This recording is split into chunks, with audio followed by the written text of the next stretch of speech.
My mind was filled with questions throughout the entire week Amy was away. Should I talk to her about it? Should I change the locks? Should I consider divorce?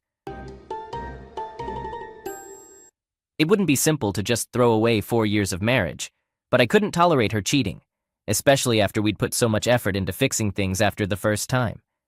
She had promised that it wouldn't happen again. This hurt a lot. Her first affair had disrupted our plans to start a family. We spent months rebuilding trust. Strangely enough, Amy had come to me and confessed about the affair. I had no suspicions and would never have known otherwise. Her confession helped us work through it, even though it was incredibly painful. I remember that moment clearly. We were driving back from her mom's house. Amy had been unusually quiet during dinner, but her mom's chattiness masked any hint that something was wrong. "Do you know that I love you, right?" "Yeah, I do." "Are you feeling insecure?" "No, I have something bad to confess." I could see she was struggling. "I had an affair. It's over now. It didn't last long. I'm sorry. I'm so sorry. I wish I could undo it." My immediate reaction was, who was it with?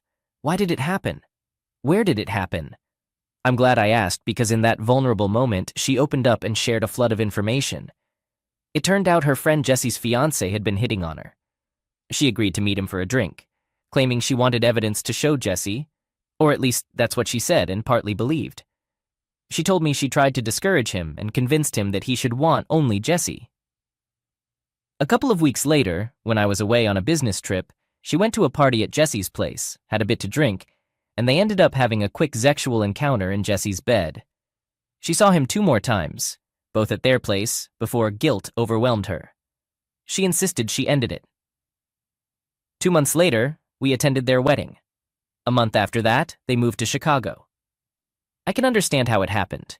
An attractive guy showing interest, a guy you know is attracted to you, your husband busy with work and travel, a bit of alcohol, and things escalate.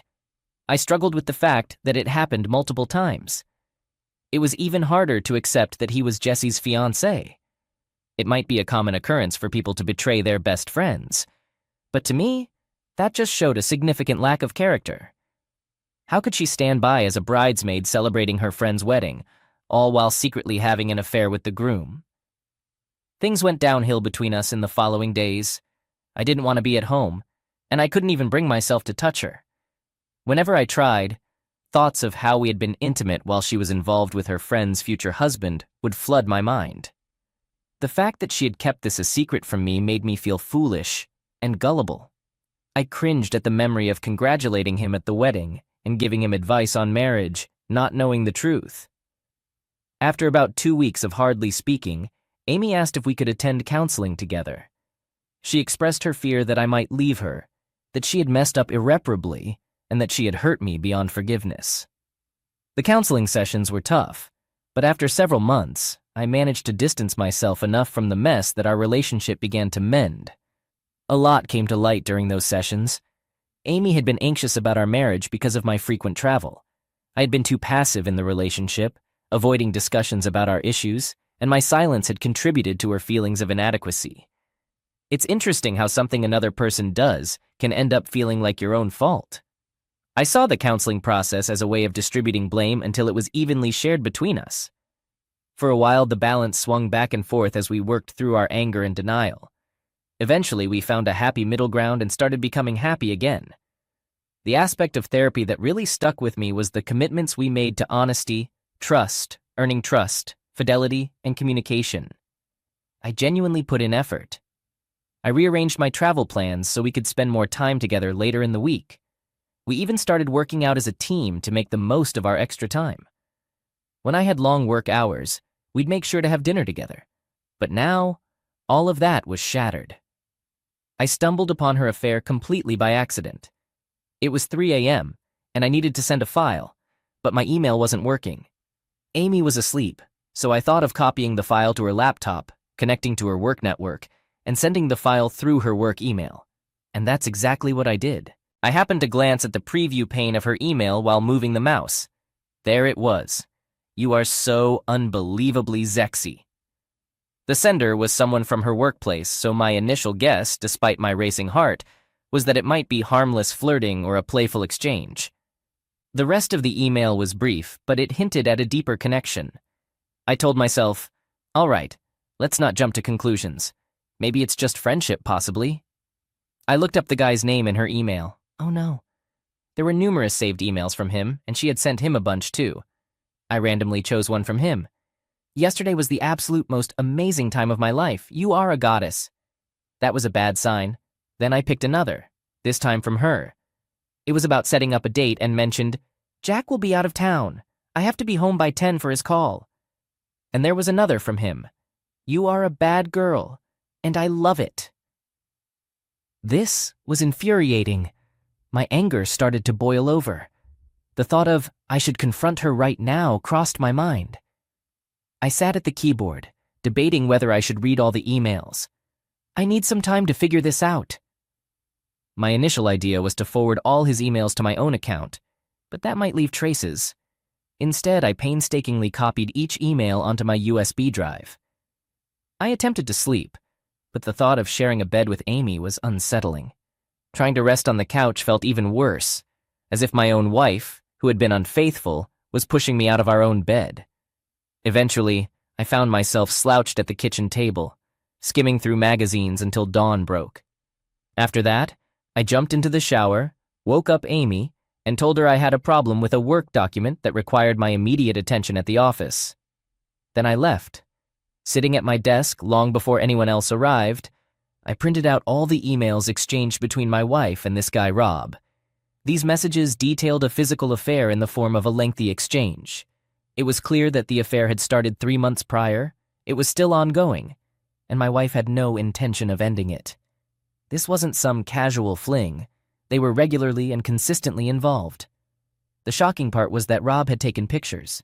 He sent Amy images of them together, often unflattering ones, including some taken in front of a mirror that showed their faces. I found it difficult to even look at those pictures. They deeply unsettled me and stirred up strong emotions.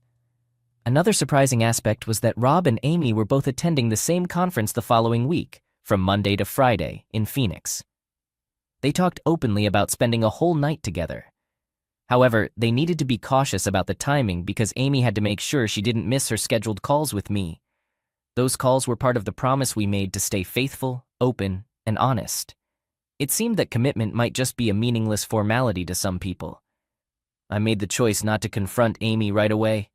I wanted the week while she was away to figure out my own feelings and desires. The last time this happened, even though she had sworn it was the last time, she had blindsided me. I couldn't predict where a confrontation now would lead, but I knew from experience that it would be tough to keep a clear head for a while after. I glanced at my computer calendar. It was Wednesday. All right, I've gone through anger. I've gone through denial. Time to make a decision. What the hell do you want? The answer surged up from the depths of my mind. Revenge. I wanted revenge. She had deceived me. She had promised fidelity and then betrayed me. I had put my trust in her. I had dedicated 2 more years of my life to her solely because I believed the things she had said during our counseling sessions. 2 years I could never recover, considering divorce wouldn't necessarily solve anything. I had this suspicion that she might be sticking around due to guilt or some strange sense of loyalty. Maybe she felt trapped because of some commitment she made to stay with me. If we did get divorced, she'd likely get half of not much. She'd still be a lawyer, still attractive enough to attract another man. What I really wanted was to shatter her, to crush her dreams and aspirations. At one point, I even considered hiring someone to harm her. Violent options crossed my mind, but each led me to realize that I'd become a monster and could end up serving a life sentence in prison. So, I looked for another way. I kept up my act during our nightly check-in calls. I was getting good at pretending to be content. I'll play my part well. I'll set her up and then bring her down. Now, I just had to figure out the right plan, something truly ingenious. They say the devil is in the details, just like God. So I needed to come up with a plan that wouldn't give me away and that I could execute successfully. I realized I had to work with what I knew. My expertise was in computers. The temptation was to do something completely out of my field to throw suspicion off me, but I decided to stick with what I was skilled in. Using a convoluted and hard-to-trace method, I created an online account that tapped into servers located in another country. I also set up a basic website. It took a couple of weeks to get everything in place. During this time, I practiced acting and honed my skills. I let out a sigh. Hey, while you were away, I had some time to reflect on us. Amy was lying next to me in bed. She murmured, I've been thinking maybe we should think about having a baby. Amy's interest was piqued. Not right this moment, but maybe we could start trying in a few months. Her hand gently touched my chest. She lifted her head to meet my gaze. That's a wonderful idea. I've wanted to bring up the idea of having a baby, but I was concerned that we weren't quite ready. I put on a loving smile. I'm feeling ready now. You've been everything I could have asked for. My hand moved up and down her arm, holding her elbow. You've been so open and loving, and I truly believe you're fully committed to us. Amy's head dipped, seemingly embarrassed by the praise. I continued. I think we should discuss this more, see how it feels, make sure it's the right step. Maybe in a month or two. Amy leaned in and kissed me. As I said, acting can be enjoyable. We talked about having a baby. I wanted her to make an informed choice, which meant understanding how it could affect her career, our relationship, and our ability to take vacations. Update. After finishing my website, I faced a crucial decision, whether to proceed with my plan or not. I opted to check Amy's email again, aiming to find out if she and Rob were still involved or if things had cooled down due to the discussions about having a baby. I waited until Amy was asleep. I woke up her laptop, logged into her work network, and accessed her inbox. There was nothing unusual and no emails from Rob. I ran a search, and there it was, my wife's own words. Baby, you know I'm probably going to get pregnant soon. Get the baby now? After I go off the pill, we'll have to cool it when I'm ovulating. Don't worry, baby, i.e. be using a basal thermometer to tell me when the little egg drops, so we won't suffer too much. Rob responded, We can test protection. Operation Revenge was set in motion. Amy and I enjoyed a romantic dinner at her favorite restaurant on a Friday night. While waiting for coffee, I held her hand and said, I think we should go for it. I gave her a meaningful nod. Amy's face lit up. She took a deep breath and reached for my hand. I really want a baby. Thank you. I love you. I love you too, sweetheart. We agreed that she'd stop taking the pill when her next cycle came around. She could become fertile within a month. Little did she know that on Monday morning, she'd encounter some unsavory individuals or hackers trying to appear threatening. My website had a front page featuring Amy, though her face was intentionally blurred. Real wife having fun, real playing. I tried various typos, and that one felt suitable. It was a headline I could use. Real wife having a good time with a man who isn't her own husband. Cheating wife must pay. That was my favorite line. It's quite over the top, isn't it? My primary concern was getting the message to Amy. I spoofed an email address from a business contact. To ensure it caught Amy's attention, I used the subject line, I know about you and Rob. I sent the email through an anonymous server, worried that the FBI might trace it back to me. By Saturday, I was anticipating the weekend's conclusion. I was relieved not to be at home. The waiting time allowed me to prepare for what I hoped would be a convincing act. My plan was that if she reacted with tears, pleading for forgiveness, well, I decided not to consider other possibilities. Her car was in the garage. The lights were on. Let's find out which Amy is here. Hey, honey, I called out. No response. Amy was in the kitchen with an open bottle of wine next to her. I noticed it was already half empty. Bingo. Starting early? I inquired. Amy shook her head. I had a really rough day. I stepped into the caring partner role, showing understanding for her tough situation. I gave her a gentle hug and suggested a relaxing neck rub to ease her tension. I worked on her tight shoulders, trying to bring comfort during her hard time. Even though she tried to pull away, I was determined to keep her close. I encouraged her to consider the idea, hoping the massage could take her mind off things. The thought of our future together crossed my mind, and she seemed surprised, like she suddenly realized something. It looked like she wasn't fully aware of what was happening. I asked if she was hungry in a casual way. I munched on a cheese sandwich and wondered if my actions were helping. Maybe her tough day at work played a part. To check, I needed to move forward with my plan. I got into bed next to my spouse, who was betraying me, getting ready for what's next.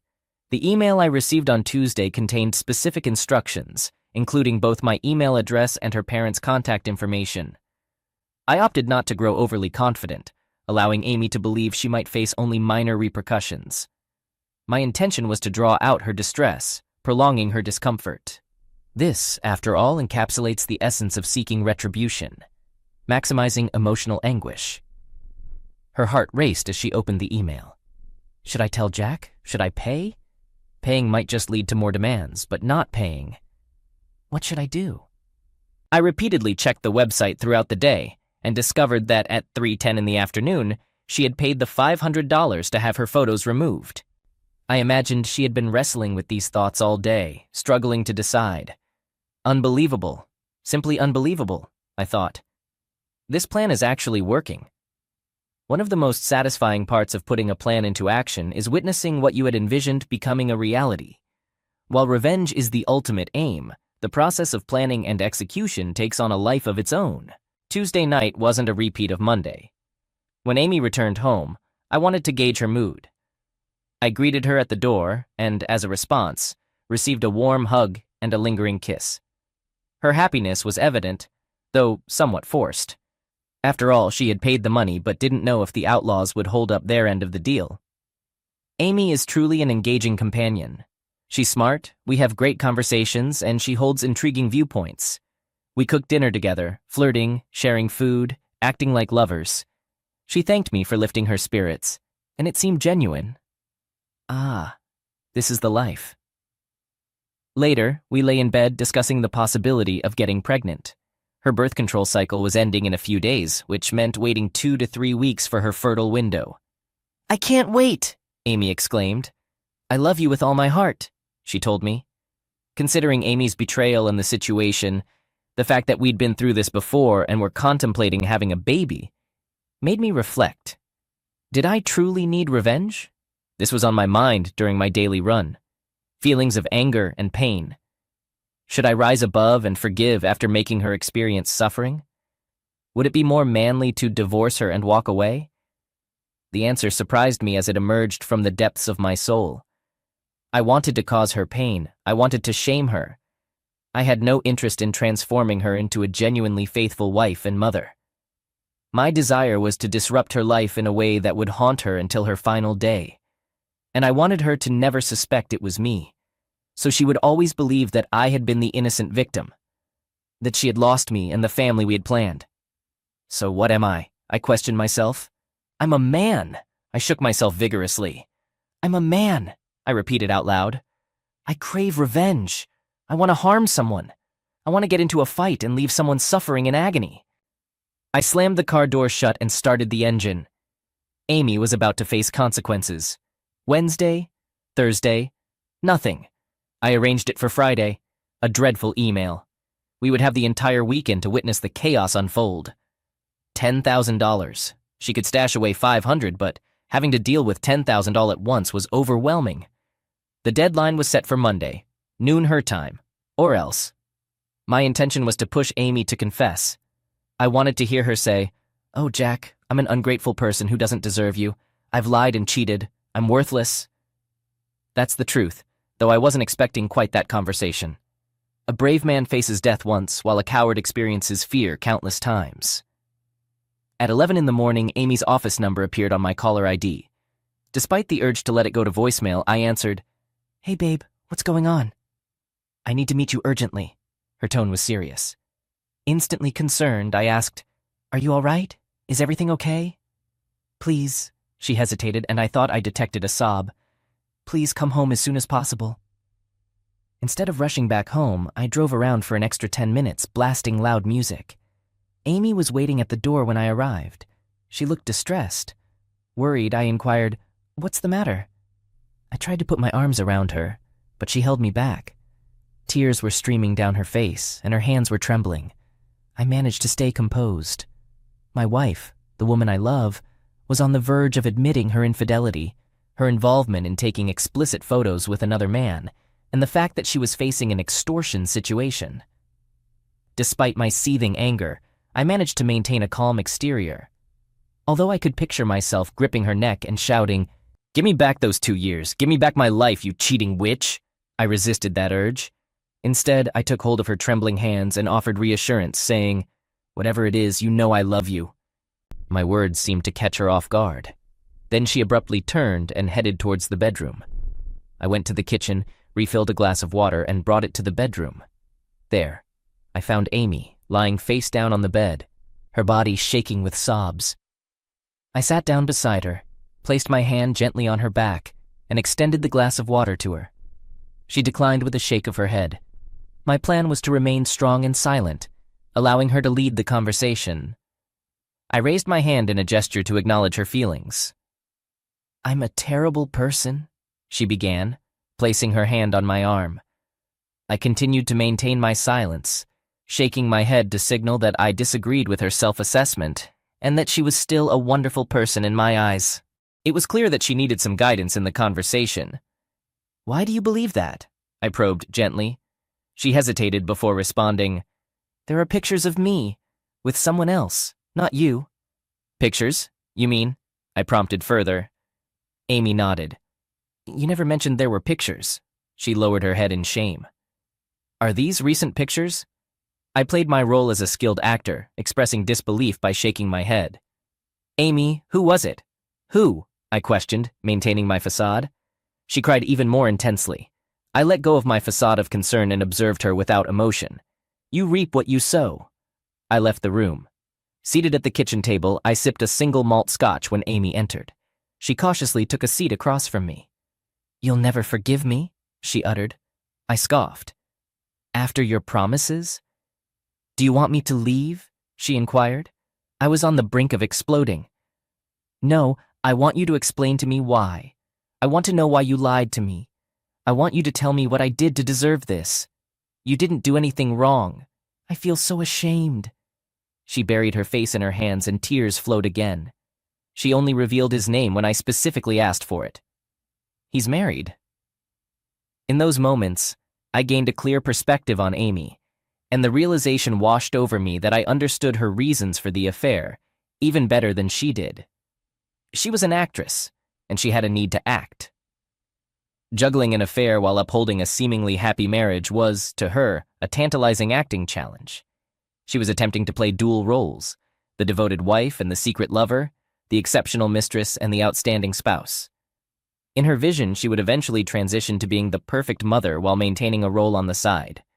She continued to put on an act, desperately hoping that her performance could win her an Oscar-worthy result and ultimately keep me by her side. Did she never contemplate the potential consequences of her failure? She kept speaking, shifting to praise me and expressing regret for the pain she had caused. I could clearly envision the entire situation. She had genuine feelings for me.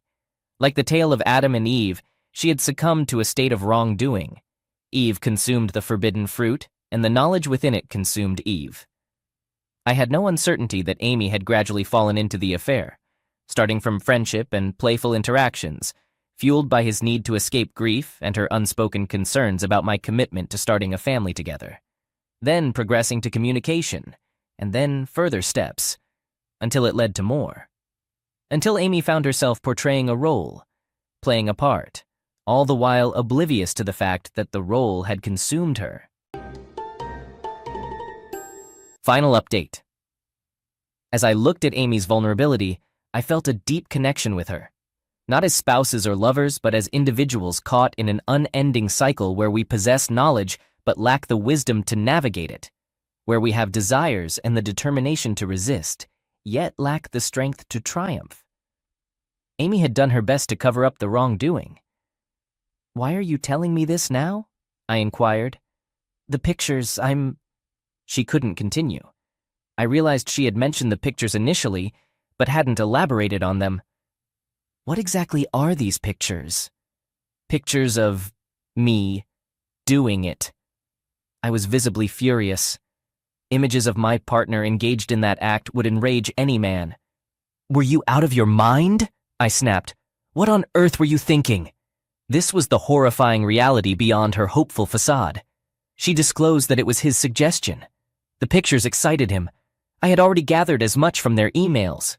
My focus was elsewhere. "Is he coercing you? Is that what's happening here?" I became indignant. She might be in the wrong, but she was still my wife. Is he using those pictures to threaten you? Amy shook her head. She had no choice but to confess. I'm being extorted. I got an email. It threatened me. It told me to visit a website. So, I did. It had pictures of me, but my face wasn't clear. They were pictures of me, they demanded payment or else they'd expose me. They claimed to have addresses from my contact list. His face appears in those pictures. His wife will see them, everyone we work with. She gazed at me. He nearly had a heart attack when I confronted him. He kept saying his wife would divorce him, that he'd lose everything. I snorted. Wait, you mean they were digital? I was astounded. Amy nodded in confirmation.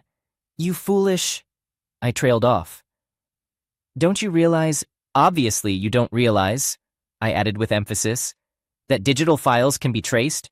Your emails are stored on your servers. Skilled hackers who breach your network can search for image files.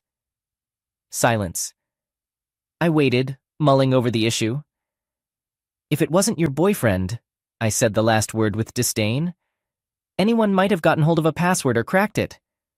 Maybe someone left their laptop unattended, or perhaps someone wrote down the password and lost the note. If it was a hacker, they might have searched for image files and then honed in on your account. They didn't threaten him, right? No. Who knows? He sent the pictures to you, right? So those pictures were also in his emails and they might have breached his account too. What should I do?